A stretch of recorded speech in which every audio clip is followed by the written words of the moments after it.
Hello everyone, welcome to my YouTube channel target with Tarun. आज हम GK का काफ़ी इम्पोर्टेंट क्वेश्चन बताएंगे जो आपके कम्पिटिटिव एग्ज़ाम के लिए इम्पोर्टेंट हो सकती है। और ये जीके आपको एक यदि क्वेश्चन बताएंगे, इससे आपको 5 से 6 टाइप का क्वेश्चन आपसे बन जाएगा। आइए स्टार्ट करते हैं। उससे पहले एक रिक्वेस्ट है, जो भी न्यू स्टूडेंट इस चैनल पे पहली बार आए, चैनल को सब्सक्राइब कर दें, वीडियो को लाइक कर दें। आइए सामान्य अध्ययन का प्रश्न देखते हैं। देखिए, निम्नलिखित में से कौन सी एक समिति ने नागरिकों के मूल कर्तव्य को 1976 ईस्वी में सम्मिलित करने की अनुशंसा की थी? देखिए, कौन सी समिति ने अनुशंसा की थी मौलिक कर्तव्य को संविधान में जोड़ने की? तो ऑप्शन देख लीजिए क्या क्या है। कोठारी समिति है, स्वर्ण सिंह समिति है, अशोक मेहता समिति है, बलवंत राय मेहता समिति है। तो इसका राइट आंसर हो जाएगा आपको स्वर्ण सिंह समिति ने मूल कर्तव्य को संविधान में जोड़ने की अनुशंसा की थी। देखिए, स्वर्ण सिंह समिति समझ गए कि ये मूल कर्तव्य को संविधान में जोड़ने की अनुशंसा की थी। तो आपको ये पता है कोठारी समिति किसे कहते हैं, अशोक मेहता समिति क्या है, बलवंत राय मेहता समिति क्या है? इन तीनों के बारे में जान लेते हैं कुछ। देखिए, ये मूल कर्तव्य को कब जो किस संविधान के संशोधन में जोड़ा गया था? देखिए, 42वें संविधान संशोधन द्वारा 1976 में स्वर्ण सिंह समिति के सिफारिश पर मौलिक कर्तव्यों को संविधान में जोड़ा गया। मौलिक कर्तव्य भारतीय संविधान के भाग 4 के आर्टिकल 51A में वर्णित है। तो स्वर्ण सिंह समिति के बारे में आप समझ गए क्या है। आइए देखते हैं कोठारी समिति किसे कहते हैं। देखिए, कोठारी समिति वर्ष 1984 में डॉक्टर दौलत सिंह की अध्यक्षता में स्कूल शिक्षा प्रणाली को नया आकार एवं नई दिशा देने के उद्देश्य से एक आयोग का गठन किया गया, जिसे कोठारी समिति कहते हैं, जो है 1984 ईस्वी में डॉक्टर दौलत सिंह की अध्यक्षता में, जो कि रिलेटेड था स्कूल शिक्षा प्रणाली से। आइए देखते हैं अशोक मेहता समिति क्या है। देखिए, अशोक मेहता समिति, इस समिति का गठन अशोक मेहता की अध्यक्षता में दिसंबर 1977 में किया गया था। इन्होंने त्रिस्तरीय पंचायती राज पद्धति को द्वितीय पद्धति में बदलने के प्रस्ताव की अनुशंसा की थी। तो ये कब अशोक मेहता समिति जो लाया गया था? दिसंबर 1977 ईस्वी में, जिसकी अध्यक्ष कर रहे थे अशोक मेहता जी, जो कि त्रिस्तरीय पंचायती राज को द्विस्तरीय पंचायती राज में बदलने की अनुशंसा किया गया था। आइए जानते हैं अब हम बलवंत राय समिति क्या है।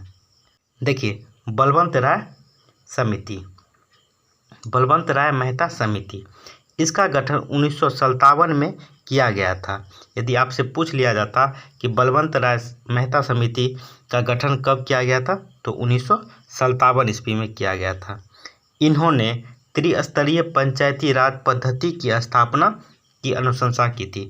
देखिए, त्रिस्तरीय पंचायती राज की पद्धति की स्थापना जो है बलवंत राय ने किया था, और द्विस्तरीय पंचायती राज की अनुशंसा जो किया था अशोक मेहता समिति ने किया था दिसंबर 1977 ईस्वी में, और त्रिस्तरीय वाला सबसे पहला 1957 में जो बलवंत राय मेहता समिति ने किया था। देखिए, एक क्वेश्चन में आपको कितना क्वेश्चन का आंसर मिल जाता है। आइए क्वेश्चन नंबर 2 देख रहे हैं। देखिए, निम्नलिखित देशांतरों में कौन सी रेखा भारत की प्रमाणिक यमोत्तर रेखा कहती है? यमोत्तर का मतलब हुआ कि समय रेखा, समय रेखा, ठीक है। देखिए, ऑप्शन में क्या क्या है? 87 degree 30 minute east, option B है 84 degree 30 minute east, option C है 82 degree 30 minute east, option D है 85 डिग्री 30 मिनट ईस्ट, तो इसका आपको राइट आंसर हो जाएगा 82 डिग्री 30 मिनट ईस्ट जो है यमोत्तर रेखा है। थोड़ा सा जान लेते हैं भारत में यमोत्तर रेखा किस राज्य से होकर गुजरती है। देखिए, भारत की प्रमाणिक यमोत्तर रेखा 82 डिग्री 30 मिनट ईस्ट देशांतर है, जो इलाहाबाद, जो अब नाम बदल के प्रयागराज हुआ है, के नैनी से होकर गुजरती है। भारत में जो है प्रयागराज जो कि यूपी में है, उस यूपी में नैनी एक स्थान है, वहाँ से होके गुजरती है। यह भारत का मानक समय रेखा है। मानक समय रेखा भारत का 5 राज्य से होके गुजरती है। यदि आपसे पूछ लिया जाता है भारत में मानक समय रेखा कितने राज्य से होके गुजरती है, तो आप बता दीजिएगा। देखिए, यूपी है, एमपी है, छत्तीसगढ़ है, उड़ीसा है, आंध्र प्रदेश है। तो आप इसका क्वेश्चन का कई तरीके से यदि पूछा जाता तो आप बता दीजिएगा। तो आप इससे यह भी पूछ लीजिएगा कितना घंटे आगे है, तो 5.5 घंटा ये आगे है, मतलब मानक समय रेखा से। ठीक है, आइए क्वेश्चन नंबर 3 देखते हैं। देखिए, भारत में ब्रॉड गेज में 2 रेल पटरियों के बीच मानक दूरी क्या रखी जाती है? तो ऑप्शन देख लीजिए। ऑप्शन 1 है 2.323 मीटर, ऑप्शन 2 है 2.0 मीटर, ऑप्शन 3 है 1.676 मीटर, ऑप्शन डी है 1.0 मीटर। तो इसका राइट आंसर हो जाएगा ऑप्शन सी नंबर 1.676 मीटर जो है ब्रॉड गेज में 2 रेल पटरियों के बीच में मानक दूरी रखी जाती है। आइए क्वेश्चन नंबर 4 देखते हैं। देखिए, मिस वर्ल्ड 2015 जो चीन में आयोजित हुआ था, मीरा लाल गुना ने जीता था, वे किस देश की है? देखिए, मिस वर्ल्ड जो 2015 हुआ था, जो जीता था मीरा लाल गुना, जो हुआ था चीन में, वो किस देश की थी? मीरा लाल गुना जो है किस देश की थी? ऑप्शन देख लीजिए। दक्षिण अफ्रीका है, चीन है, स्पेन है, यूनाइटेड किंगडम है। तो इसका राइट आंसर हो जाएगा आपको स्पेन। तो आइए देखते हैं थोड़ा सा ऑप्शन के हिसाब से आपका क्वेश्चन कौन कौन सा बन सकता है। देखिए, मिस वर्ल्ड 2015 जो चीन में, एक मिनट, हाँ, चीन में जो आयोजित हुआ था, जिसे मीरा लाल गुना ने जीता, वे स्पेन की है। देखिए, स्पेन की राजधानी कहाँ है? मैड्रिड है। वहाँ का मुद्रा क्या नाम है? यूरो। देखिए, दक्षिण अफ्रीका का 3 राजधानी है, केप टाउन, प्रोटोरिया, ब्लॉमफोंटेन। ठीक है, यहाँ का मुद्रा का नाम है दक्षिणी अफ्रीका रैंड। देखिए, चीन की राजधानी कहाँ है? बीजिंग। चीन की राजधानी बीजिंग, यहाँ का मुद्रा का नाम रेनेम्बी। ठीक है, देखिए, यूनाइटेड किंगडम जिसकी राजधानी है लंदन, और यहाँ का मुद्रा का नाम है पाउंड स्टर्लिंग। देखिए, कितना आपको कवर करते जा रहे हैं ऑप्शन के भी हिसाब से। देखिए, क्वेश्चन नंबर 5, ये काफ़ी इम्पोर्टेंट क्वेश्चन है। देखिए, कर्नाटक के श्रवणबेलगोला में अवस्थित गोमतेश्वर की मूर्ति एक प्रमुख जैन धर्म स्थल है। इस मूर्ति की ऊंचाई क्या होगा? देखिए, कर्नाटक में जो श्रवणबेलगोला है, वहाँ पे गोमतेश्वर की मूर्ति है जो जैन धर्म से रिलेटेड है, और इस मूर्ति की ऊंचाई कितनी है? ऑप्शन, कई बार ये क्वेश्चन आपके कॉम्पिटिटिव एग्जाम में पूछा गया है। देखिए, 42 फीट है, 32 फीट है, 50 फीट है, और 57 फीट है। तो इसका राइट आंसर हो जाएगा 57 फीट, जो गोमतेश्वर की मूर्ति की ऊंचाई है।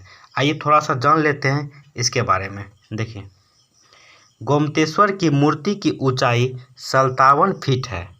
यह मूर्ति श्रवणबेलगोला कर्नाटक में स्थित है। इसका निर्माण 981 में गंगा मंत्री और सेनापति चामुंडा राय ने करवाया था। देखिए, कितना कवर कर लिए गोमतेश्वर मूर्ति के बारे में। आइए क्वेश्चन नंबर 6 देखते हैं। देखिए, VR कृष्ण अय्यर जो दिसंबर 2014 में दिवंगत हुए क्या थे? दिवंगत मतलब इनका मृत्यु हो गया था। ये मर गए थे। तो ये क्या थे? तो ऑप्शन देख लीजिए, फिल्म अभिनेता है, कथकली नर्तक है, ऑप्शन सी है भारत के पूर्व उपराष्ट्रपति है, ऑप्शन डी है प्रख्यात विधि वेत्ता। तो इसका राइट आंसर हो जाएगा प्रख्यात विधि वेत्ता थे, जो VR कृष्ण, जिनका निधन दिसंबर 2014 में हुआ था। आइए क्वेश्चन नंबर 7 देखते हैं। देखिए क्वेश्चन नंबर 7, भारतीय उपमहाद्वीप का 7वां सबसे पुराना विश्वविद्यालय पटना में कब स्थापित हुआ था? तो देखिए ऑप्शन देख लीजिए, 1886 ईस्वी है, 1912 ईस्वी में, ऑप्शन सी है 1900 ईस्वी में, ऑप्शन डी 1917 ईस्वी में, 17 में। तो इसका राइट आंसर हो जाएगा 1917 ईस्वी में भारतीय उपमहाद्वीप का 7वां सबसे पुराना विश्वविद्यालय जो पटना में स्थित है, वो 1917 ईस्वी में इसका स्थापित किया गया था। आइए क्वेश्चन नंबर 8 देखते हैं। देखिए क्वेश्चन नंबर 8, 14वें वित्त आयोग के अध्यक्ष कौन थे? तो 14वें वित्त आयोग के अध्यक्ष कौन थे? ऑप्शन देख लीजिए क्या है, डॉक्टर विजय एल केलकर है, ऑप्शन बी है सी रंगराजन है, ऑप्शन सी है YV रेड्डी है, ऑप्शन डी है AM खुसरो है। तो 14वें वित्त आयोग के अध्यक्ष जो है YV रेड्डी है। आइए जान लेते हैं थोड़ा सा वित्त आयोग के बारे में, जो हो सकता है आपके एग्जाम में इस टाइप से यदि पूछा जाए तो आप बता। देखिए 14वें वित्त आयोग के अध्यक्ष YV रेड्डी थे। अभी जो है 15वां वित्त आयोग चल रहा है, तो इसके बारे में भी कुछ बता देते हैं। देखिए इस वित्त आयोग का कार्यकाल 2015 से 2020 तक था। तो 2015 से 2020 तक जो वित्त आयोग था वो 14वां वित्त आयोग था। वित्त आयोग का उल्लेख भारतीय संविधान के आर्टिकल 280 में किया गया था। यदि आपसे पूछ लिया जाता वित्त आयोग जो है किस आर्टिकल में है, तो आप बता दीजिएगा 280 आर्टिकल में दिया हुआ है।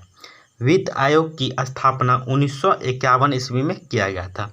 यदि आपसे ये भी पूछ लिया जाता कि वित्त आयोग का गठन कब किया गया था, तो आप मार दीजिएगा 1951 ईस्वी में। 15वें वित्त आयोग के अध्यक्ष डॉक्टर NK सिंह हैं। इनका कार्यकाल 2020 से 2025 तक है। यदि पूछ लिया जाएगा प्रेजेंट में कौन सा वित्त आयोग चल रहा है, तो ये बोलिएगा 15वें वित्त आयोग, ठीक है, जिनका अध्यक्ष डॉक्टर NK सिंह है। 2020 से 2025 के बीच में चलेगा, ठीक है। आइए क्वेश्चन नंबर नेक्स्ट देखते हैं। देखिए ए पैसेज टू इंडिया किनके द्वारा रचित है? तो ए पैसेज टू इंडिया किनके द्वारा रचित है ये पुस्तक? ऑप्शन देख लीजिए आप लोग क्या क्या है।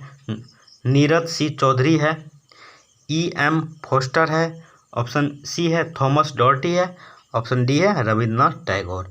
तो इसका राइट आंसर हो जाएगा EM फोस्टर। EM फोस्टर के द्वारा ए पैसेज टू इंडिया पुस्तक लिखा गया है। देखिए नीरज सी चौधरी के द्वारा ए पैसेज टू इंग्लैंड लिखा गया। इंडिया की जगह यदि इंग्लैंड होता तो नीरज सी चौधरी के द्वारा लिखा गया। तो आइए थोड़ा सा जानते हैं इसके बारे में।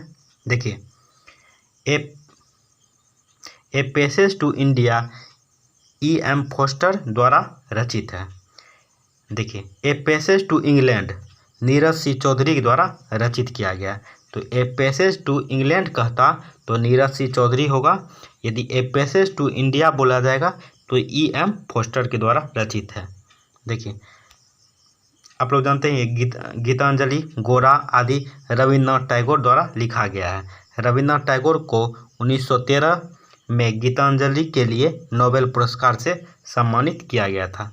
रविन्द्रनाथ टैगोर को कब किया गया सम्मानित गीतांजलि के लिए? तो 1913 ईस्वी में नोबेल पुरस्कार से। आइए क्वेश्चन नंबर नेक्स्ट देखते हैं। देखिए संयुक्त राष्ट्र का जलवायु परिवर्तन सम्मेलन 2015 कहाँ हुआ था? तो इसका देख लीजिए ऑप्शन दोहा है, पेरिस है, वाशिंगटन है, रियो डी जेनेरो है। तो इसका राइट आंसर हो जाएगा पेरिस में इसका जलवायु परिवर्तन का सम्मेलन 2015 हुआ था। देखिए संयुक्त राष्ट्र का जलवायु परिवर्तन सम्मेलन 2015 पेरिस में आयोजित हुआ था। तो पेरिस जो है यह फ्रांस की राजधानी है। तो यदि आपसे पूछ लिया जाएगा फ्रांस की राजधानी कौन सी है, तो आप बोलिएगा पेरिस। ठीक है, तो यहाँ का मुद्रा का नाम यूरो है। देखिए यदि आपसे दोहा के बारे में बताएं, दोहा जो है कतर की राजधानी है। यहाँ का दोहा का मतलब कतर का मुद्रा का नाम कतरी रियाल है। देखिए वाशिंगटन, वाशिंगटन जो है ये यूएसए की राजधानी है, अमेरिका की राजधानी वाशिंगटन है। यहाँ अमेरिका का मुद्रा का नाम डॉलर है। आइए क्वेश्चन नंबर 11 देखते हैं। देखिए among the Villiers India a million mutinies तथा एन एरिया ऑफ डार्कनेस पुस्तक के लेखक हैं। इन सभी पुस्तकों का लेखक कौन है? ऑप्शन देख लीजिए, सलमान रुश्दी है, ऑप्शन बी है शिवा न्यायपाल है, ऑप्शन सी है पॉल थेरोक्स है, ऑप्शन डी है वी.एस. न्यायपाल है। तो इन सभी पुस्तकों का लेखक जो है वी.एस. न्यायपाल है। देखिए इन सभी पुस्तक के लेखक वी.एस. न्यायपाल है। सलमान रुश्दी द्वारा जो है ये कौन थे? देखिए ब्रिटिश भारतीय उपन्यासकार थे और ये निबंधकार थे। इनकी प्रसिद्ध उपन्यास मिडनाइट चिल्ड्रन है। तो आपसे यदि पूछ लिया जाएगा मिडनाइट चिल्ड्रन किसके द्वारा लिखा गया है, तो सलमान रुश्दी के द्वारा लिखा गया है। देखिए नेक्स्ट क्वेश्चन नंबर 12, राजस्थान के बीकानेर में 15 जून 2015 को 50 डिग्री तापमान दर्ज किया गया है। बीकानेर में जो है 50 डिग्री सेल्सियस तापमान दर्ज किया गया है। इसको फ़ारेनहाइट में कितना दिखाया जाएगा? ठीक है, तो इसको फ़ारेनहाइट में आप कितना बताइएगा? ऑप्शन देखिए 122 है, 115 है, 132 है, 140 है। तो इसका राइट आंसर हो जाएगा 122 डिग्री फ़ारेनहाइट। देखिए एक पैमाना है जो आप इनसे आप कोई भी संबंध निकाल सकते हैं। तो सेल्सियस और फ़ारेनहाइट का है, तो आप इन दोनों के रिलेशन से इसको निकाल सकते हैं। तो 50 डिग्री सेल्सियस है, 50 यहाँ पे रख दीजिएगा। फ़ारेनहाइट पता करना है, बाकी ये दोनों लेके आप इसका निकाल सकते हैं, जो हम निकाले हुए हैं आप देख लीजिए। ठीक है, थोड़ा सा वीडियो रोक देते हैं, देख लीजिए 122 निकला हुआ है यहाँ पे। आइए क्वेश्चन नंबर 13 देखते हैं। देखिए national mineral development corporation of India की हीरे की खान कहाँ है? तो national mineral development corporation of India में जो है हीरे की खान है, ये कहाँ पे है? ऑप्शन देख लीजिए, डिगबोई है, जयपुर है, झारसुगुड़ा है, ऑप्शन डी है पन्ना। तो ये पन्ना में है जो मध्य प्रदेश में है। देखिए थोड़ा सा इसको विस्तृत से जानते हैं। देखिए national mineral development corporation of India की हीरे की खान पन्ना जो मध्य प्रदेश में है। देखिए डिगबोई के बारे में कुछ जानते हैं। देखिए डिगबोई जो है भारत का सबसे पहला पेट्रोलियम भंडार यहीं से मिला था। यदि आपसे पूछ लिया जाएगा कि भारत में सबसे पहले पेट्रोलियम का भंडार कहाँ से मिला गया है, तो ये डिगबोई से मिला गया है जो कि असम में है। देखिए यह असम राज्य में स्थित है। यह एशिया की सबसे पुरानी और सबसे लंबे समय से प्रचलित तेल रिफाइनरी है। आइए क्वेश्चन नंबर 14 देखते हैं। देखिए question number 14, film Pather Panchali किनके द्वारा निर्देशित थी? देखिए पाथेर पंचाली जो है ये काफ़ी अच्छी फिल्म है। ठीक है, यदि आप लोग देखना चाहते हैं तो यूट्यूब पे सर्च कीजिएगा पाथेर पंचाली, काफ़ी अच्छी फिल्म है। ठीक है ना, इसमें प्यार वगैरह सब कुछ नहीं है, एक जो कहानी रियलिटी कहानी जो होता है वो है, और काफ़ी फेमस मूवी है ये। देखिए तो इस किनके द्वारा डायरेक्शन किया गया है इस फिल्म का? ऑप्शन देख लीजिए, बिमल राय है, सत्यजीत राय है, मृणाल सेन है, गुरुदत्त है। तो पाथेर पंचाली जो है तो सत्यजीत राय के द्वारा निर्देशित की गई थी। देखिए थोड़ा सा सत्यजीत राय के बारे में जानते हैं। फिल्म पाथेर पंचाली सत्यजीत राय द्वारा निर्देशित थी। इन्हें भारत रत्न, सत्यजीत राय को जो है भारत रत्न भी मिला है, दादा साहेब फाल्के पुरस्कार आदि मिल चुका है। देखिए मृणाल सेन के बारे में कुछ जानते हैं। मृणाल सेन क्या था? देखिए भारतीय फिल्मों के प्रसिद्ध निर्माता एवं निर्देशक थे मृणाल सेन।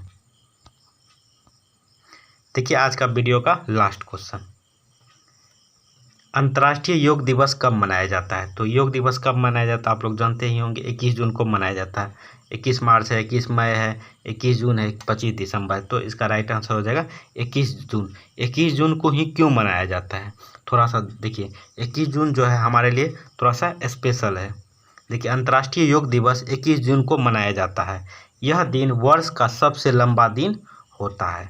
21 जून जो है वर्ष का सबसे लंबा दिन है और योग मानव को दीर्घायु बनाता है। यह दिवस पहली बार 2015 को मनाया गया था। जो स्टार्ट हुआ था 2015 से, योग दिवस मनाने का 21 जून को स्टार्ट हुआ था 2015 से। आइए, वीडियो का लास्ट क्वेश्चन ये है, थोड़ा सा देख लेते हैं। निम्नलिखित में से कौन राजकोषीय नीति का एक घटक नहीं है?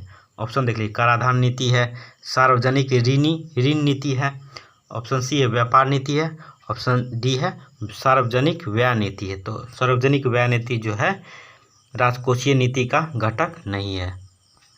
देखिए, गंगा की सहायक नदियों जो नीचे वर्णित है कौन उत्तर की ओर प्रभावित होती है? तो गंगा की सहायक नदी 4 है, कोसी, घाघरा, सोन, गंडक है। जो दिया गया है तो उत्तर की ओर कौन सा प्रभावित होती है? तो ये सोन नदी होती है, जो कि सोन नदी के बारे में थोड़ा सा जानिए। देखिए, गंगा की सहायक नदियों में सोन नदी उत्तर की ओर प्रभावित होती है। सोन नदी मध्य प्रदेश के अमरकंटक पहाड़ी से निकलती है तथा 784 किलोमीटर की दूरी तय कर पटना के समीप दानापुर में गंगा नदी में मिल जाती है, जो कि गंगा नदी की सहायक नदी बन जाती है। देखिए, थोड़ा सा कोसी नदी के बारे में जानते हैं। कोसी नदी जिनका उद्गम स्थान सुनकोशी, अरुण नदी और तामूर नदी है, जिनका मुहाना मिलती है आके गंगा नदी में। कोसी नदी की लंबाई है 729 किलोमीटर। इसको बिहार का शौक भी कहा जाता है, बिहार का शौक। ठीक है। देखिए, घाघरा नदी जिनका उद्गम है हिमालय के पर्वत, जो मिलती है आके गंगा नदी में, जिनकी लंबाई है 1080 किलोमीटर। घाघरा नदी जो है तिब्बत, नेपाल तथा भारत में बहने वाली नदी है। देखिए, गंडक का जो है उद्गम स्थान है न्यूबिन हिमालय ग्लेशियर से यह नदी निकलती है, जिनका मुहाना है गंगा नदी। लंबाई है 814 किलोमीटर। ठीक है। आइए, यहीं तक है वीडियो। चलिए, कैसा लगा वीडियो कमेंट करके ज़रूर बताएं। चैनल को सब्सक्राइब कर दीजिए, वीडियो को लाइक कर दें, दोस्तों के साथ ज़रूर शेयर करें। ये वीडियो जो है सचिवालय सहायक के जीके का काफ़ी इंपॉर्टेंट सीरीज आप लोग के लिए अब चलाएंगे। यदि यह वीडियो को अच्छा प्रेम मिलेगा तो फिर नया वीडियो लेके आएंगे। चलिए, थैंक यू, जय हिंद दोस्तों।